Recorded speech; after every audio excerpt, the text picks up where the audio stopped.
Let's go to Stephanie in Grand Rapids, Michigan, where it's cold outside. What's up, Stephanie? Not a whole lot. How are you doing? Good. Is it so cold? It is pretty cold today, but What does we're that used mean? to it. What does that mean? it's probably like 30 or something. I haven't even looked at the weather, to be honest. Nope. If it got to be 30, Tennessee shuts off. They just turn off. Everything goes away. This is like defrosting for us. This is not cold. That's awesome. All right, so what's up, Stephanie? Let's get to solving.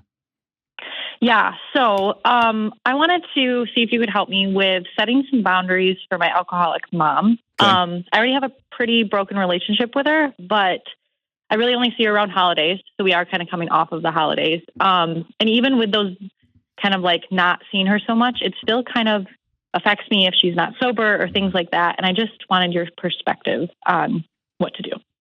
So when you say, tell me about how it affects you. Let's start there. So like this past Christmas, we were going to get together with my brothers. I have 3 older brothers, but one doesn't see her anymore.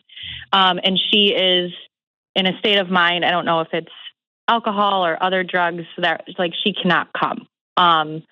And so we do it without her, and it's fine. I get to see my brothers and my nieces, but it's still like the next day she'll call and be like, "Oh, I just didn't feel good yesterday. Can we reschedule?" And I'm upset about it. I don't know. So I want to call out the first part of what you said. Mm-hmm. I think when y'all have planned enough events, and this is something I know firsthand. Okay. Not with my mom, but with other people that I care about.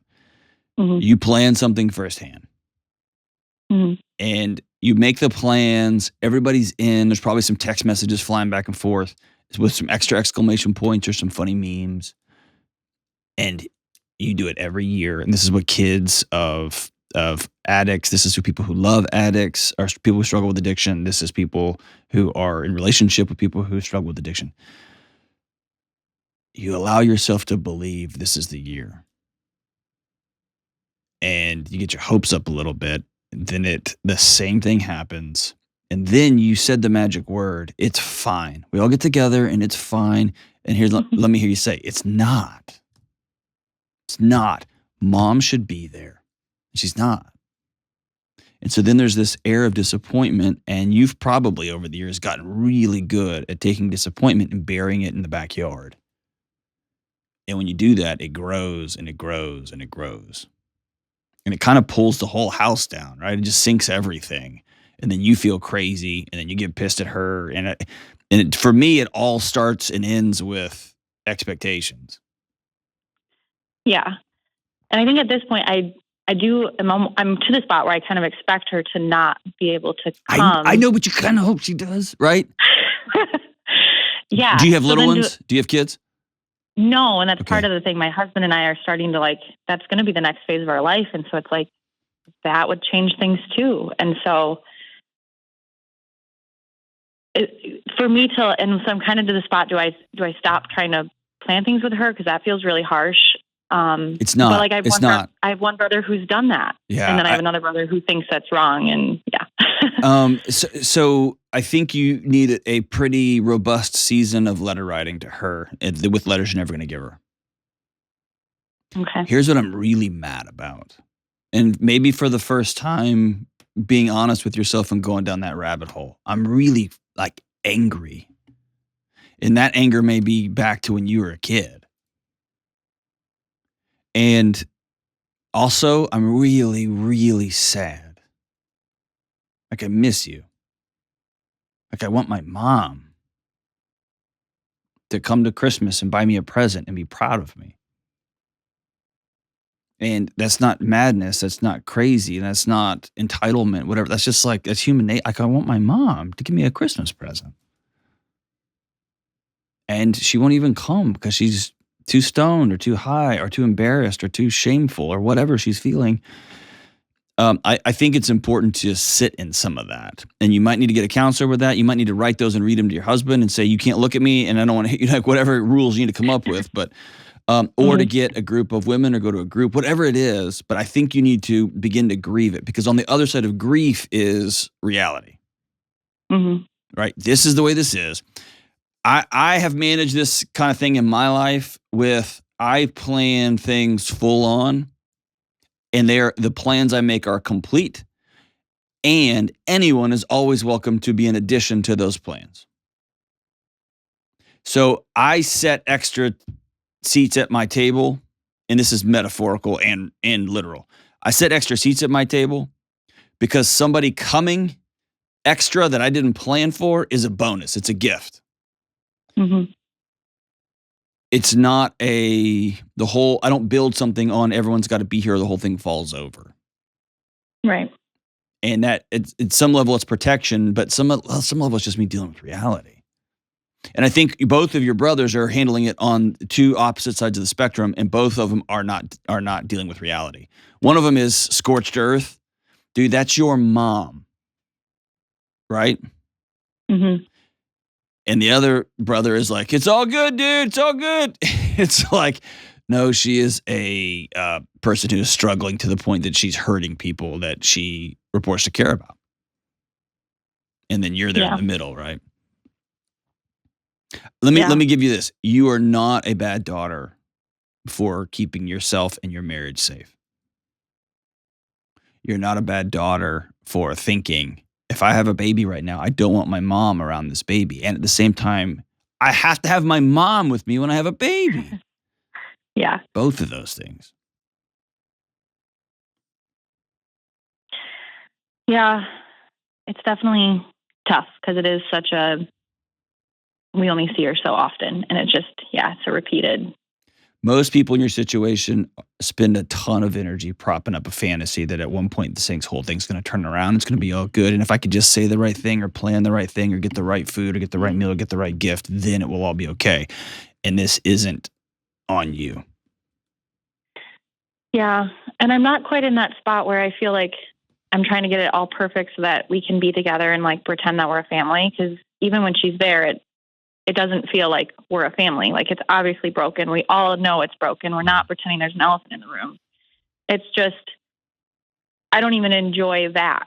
Like, right. Like and that's, I think what I'm struggling with is like, it's hard to be around her even when she is sober. Cause then it's like our relationship. I don't know. That's, I think what I'm struggling with is like, is our relationship even something that I can spend time around her? Maybe not right now. Okay. And maybe she's making some choices right now where she's choosing to not be in a relationship with you. That's probably a better way to look at it. Mm-hmm. And to truly get there, you've got to come up with, here's what I deserve in relationships. Here's what I give in relationships. Here's what I need. And if you're the child of an alcoholic, you've probably been spending your whole life trying to run around and solve what somebody else needs.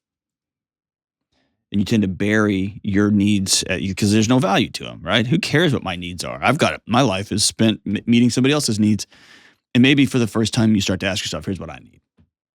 Mm-hmm. And if she chooses to not meet those needs, then she's choosing to not be in a relationship with you. And then you got to deal with that because that hurts.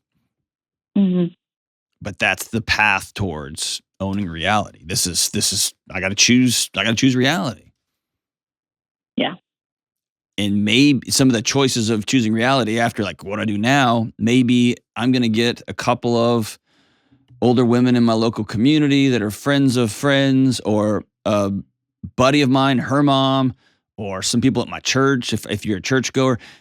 And I'm going to start making connections because I need a wise voices in my life, right? I need older women in my life who've been where I'm headed. And that's just not going to be from my mom. Yeah. And that hurts so bad, I know. Yeah. Stephanie, it sounds like you're there. What's the holdup? I think it's just I'm sick of going through the same things over and over again, mm-hmm. and like having the same conversations with my brothers and just like feel like we get nowhere. Like, okay, so what if you stopped? Then how do you, like if I said no more calling your brothers, mm-hmm. no more calling your mom, that season's over. From this point forward, you're going to do Thanksgiving and Christmas elsewhere. You and your husband are just going to go do your own thing. You're going to make it up as you go. You're going to go up to Traverse City and y'all just going to have a fun weekend, and that's going to be Christmas. That's going to be Thanksgiving. How do you feel thinking through that? Better. The times that I don't have to try to plan things with her, like, so what's holding you back from making that move? Because I have people that tell me that that's like wrong to do. Okay. Because she's my mom. Yeah. And I do have a brother that's a pastor, and so he also looks at that as like, that's not what Jesus would do, right? She's broken. She has this mental illness. She's not strong enough. Me not reaching out to her hurts her a lot. And I'm like, but in the back of my head, I'm like, that's the bed she made, not me. So I go through that thought a lot of like, I'm hurting her, but it's not my fault. I think that's what I struggle with. Is the things you've done up till now helping? No. And so there's this idea that I'm just an endless, bottomless pit of, I just keep showing up. And that is not about helping this situation. That's about you feeling better. That's about your brother feeling better. Right? Yeah. Because if you want to get theological for a second, Jesus showed up, man, to people on the margins. That's where I've spent my whole life, is with sitting with people on the margins, that everyone else says you're not lovable for whatever reason. I believe in that. And he also said there's a moment when you dust your sandals off and you head to the next town, when your help or support is not welcome here. And that's a fine line. I get that. And that's why I'm saying one of your brothers who just cut your mom off. I mean, I couldn't do that. Some people could. I could do that. But it might be that I'm going to send a letter once a month so that my mother never forgets that I love her and that I'm thinking about her. I'm not in a place where I can call, because calls always devolve into guilt trips and why didn't you do this? And then I get sick to my stomach and I throw up, and then it brings up old stuff. So that's not a healthy move for me. It's not because I'm a coward or weak or a bad daughter. It's because it's a very, very toxic. It's not smart. But I will write a letter every month, reminding my mom how much I love her, I'm thinking about her, and I care about you. That's it. I do like that idea. I think that's very doable. But all that starts from, what do I actually need? And maybe part of what you need, Stephanie, is I need a relationship with my mom in some shape, form, or fashion. I also need to not get sucked into these 2-hour vortex phone calls where I hang up feeling like the worst human who's ever lived. Yeah. Because my mom can be a vampire. Okay, so now I've got to come up with a solution between, I can't just abandon my mom, and I can't continue engaging in our relationship the way we have, so I've got to do something different. And maybe it's, I don't text mom. I'm not going to return text anymore. We're just going to communicate via letter. And if you have an emergency, please reach out. Or will only respond to mom's text 48 hours after I get it, unless it's an emergency. And that gives me time to process it and feel it. And then I'm not just responding out of emotion. You see what I'm saying? But this is here's the magic word. Be curious about it. Don't rush to say, I'm the worst ever. I hate all of it. Be curious about it. Whoa, my mom just sent me a text and it really got me all fired up. What is it about this text that is sending me down a rabbit hole? Does that make sense? And you're going to begin to learn a lot about yourself. Yeah. How long is your mom's alcoholism, has she struggled? My whole life. Okay. Yeah. Have you gone to see somebody?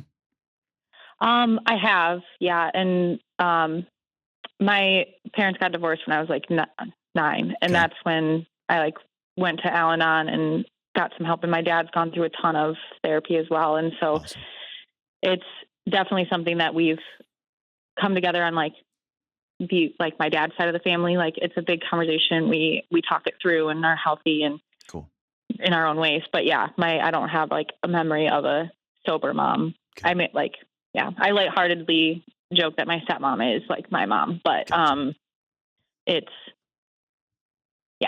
still. But has she served that role? Yeah, she has.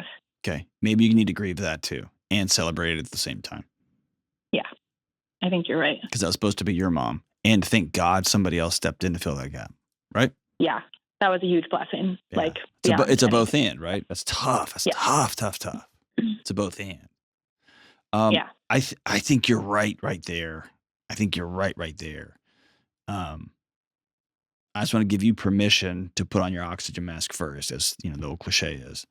And that's going to look different for you in different seasons. And there may be a season when you feel strong and robust, and I'm wading into this stuff. Mom, I'm dragging you by your pigtails. We're going to AA. I'm not having, you may have a season like that. And there may be a season where I got to get some space and separate, and I got to make sure I'm whole and well and okay. So that I can do the hard work of heading back in. And again, you brought it up. So to get theological for a minute, Jesus continually retreated to recharge, right? To get prayer and quiet time. And in fact, he lamented, I don't have a place to rest, man. I need to catch up. But I always get dragged back into this stuff. There comes a moment when I got to step back and say, what do I need to be whole and well right now so that I can love as best as I can moving forward? I would say, given all things, your mom won the lottery with you as a daughter. You're a pretty amazing woman, Stephanie. And I appreciate your call. Thank you so much.